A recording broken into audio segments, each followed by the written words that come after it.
उपस्थित व्यासपीठावरील सर्व प्रमुख नेतेगण, बंधू आणि भगिनी, बेरियाजींच्या राजकीय कार्यकर्त्याला कारकिर्दीला आज 50 वर्ष पूर्ण होत आहेत.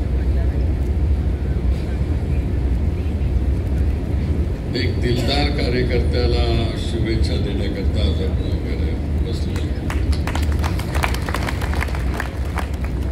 नुसतं दिलदारच नाही तर युवन बेरिया हे अतिशय प्रामाणिक कार्यकर्ते आहेत. कॉम्रेड बेरियापासून मी ओळखतो तेव्हा ते थोडेसे लहान होते, ज्याचा आत्ता उल्लेख त्यांनी केला. 78 साली 85 साली ते कॉलेजमध्ये निवडून आले. त्याच्या अगोदर त्यांचे वडील कॉर्पोरेशनमध्ये अतिशय चांगल्या तऱ्हेनं फाईट करायचे. ती जरा कमी फाईट करायचे, पण त्यांचे वडील फारच जोरात फाईट करायचे.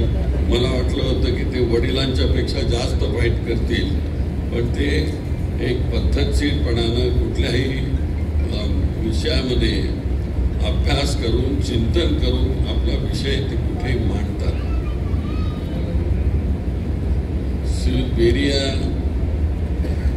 ज्या तऱ्हेने काम करतात, महाराष्ट्रामध्ये काम करतात, एक अल्पसंख्याकांमधला नेता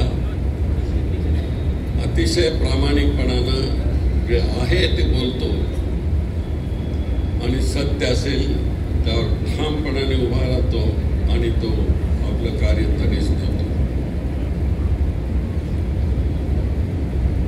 युवन बेरिया त्यांनी सोलापूर महानगरपालिकेचं काम बघितलं आणि त्याचबरोबर त्यांनी महानगरपालिकेमध्ये असलेली युनियन तिलाही ताकद देण्याचं काम केलं. एकीकडे महानगरपालिकेचं नेतृत्व करायचं आणि दुसरीकडे महानगरपालिकेच्या विरुद्ध कामगारांची बाजू घेऊन लढायची. हे काही साधं काम नव्हतं, पण युवन बेरियानं सगळेच घाबरायचे.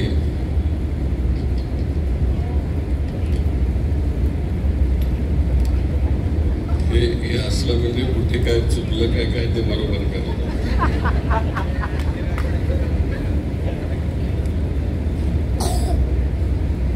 तर युवन बेरिया ते माझ्या बरोबर होते, माझ्या काँग्रेस बरोबर होते सातत्यानं, आणि माझ्या काँग्रेसचे शहराध्यक्ष म्हणून ते बराच काळ होते. पण एका निवडणुकीमध्ये एका उमेदवाराचा पराभव झाल्यानंतर न सांगता आपल्या पदाचा राजीनामा देणारा अशा प्रकारचा अध्यक्ष आहे. आणि ते पुढं आम्ही देखील त्यांना काय पुढं काढलं नाही, पण ते कंटिन्यू राहिले.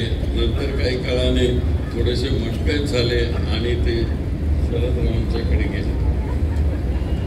शरदराव आणि मी इथे असं मला दोघांना कधी वेगळं समजलं नाहीये. कारण युवन बेरिया त्यांचा अभ्यास, त्यांची विचारसरणी, त्यांचं लोकांच्या प्रती असणारं नेतृत्व याचा जर विचार केला तर एवढी अल्पसंख्याकांमध्ये काम करणाऱ्या ह्या आमच्या सहकार्याला एवढी ताकद आली कुठून असं मला नेहमी वाटायचं. पण त्याच्या मागे त्यांची चिंतनशीलता आहे. अलीकडेच त्यांनी एक माझ्याविषयी कुठेतरी इंटरव्ह्यू दिला होता आणि अतिशय प्रामाणिकपणानं त्यांनी सांगितलं की सुशील कुमार शिंदेने हे सगळं काम केलेलं आहे आणि त्याचं क्रेडिट त्यांना दिलं पाहिजे. खरं म्हणजे दुसऱ्या पक्षातल्या नेत्यांनी काँग्रेसमधल्या नेत्याला अशा प्रकारचं क्रेडिट देणं हे सहसा होत नाही. परंतु बेरिया हे अंतःकरणपूर्वक अभ्यास करणारे आणि विचार करणारे अशा प्रकारचे नेते आहेत. आणि त्या आपल्या इंटरव्ह्यूमधून त्यांनी उद्याच्या पिढीमध्ये कसं आपण घडलं पाहिजे आणि सगळी कार्यकर्त्यांची नाळ ती जोडली पाहिजे, अशा प्रकारचा त्यांनी विचार मांडण्याचा प्रयत्न केला. फार कमी लोकांना असं जमतं. मला हे जेव्हा कळलं कुठून तरी मला ती बातमी आली, म्हटलं सुशील बिनियाजी हे कसं काय बोलला, मी तुमच्याकडून एक्सपेक्ट करत नव्हतो. तर ते म्हणाले, साहेब तुम्ही हे सगळं केलेलं आहे आणि कोणी सोलापूरकर विसरू शकत नाही, पण ते सांगणं गरजेचं आहे. एवढी अशा प्रकारची हिंमत असणारा नेता, मी त्याचं मनापासून अभिनंदन करतो. कारण उद्याच्या येणाऱ्या पिढीला कुणीतरी हे शिकवलं पाहिजे.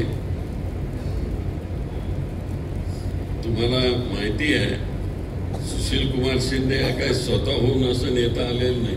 म्हणून मी नेहमी सांगतो, मला शरद पवारांनी राजकारणामध्ये आणलंय. काय बिघडलं त्यामध्ये? नाही तर कोण विचारत होतं आम्हाला? आमच्या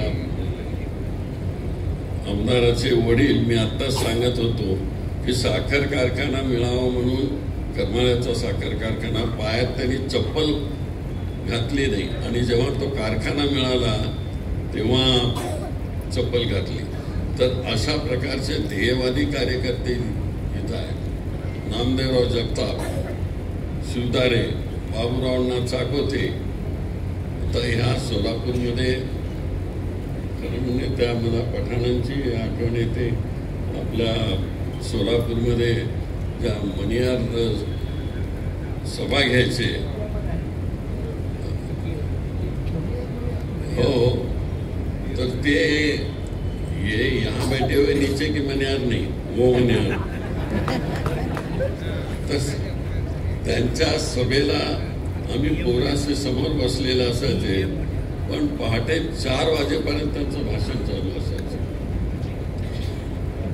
एक आपले जाधव साहेब आणि मनियार, त्यावेळेच्या पिढीला ही भाषणाची सवयच होती.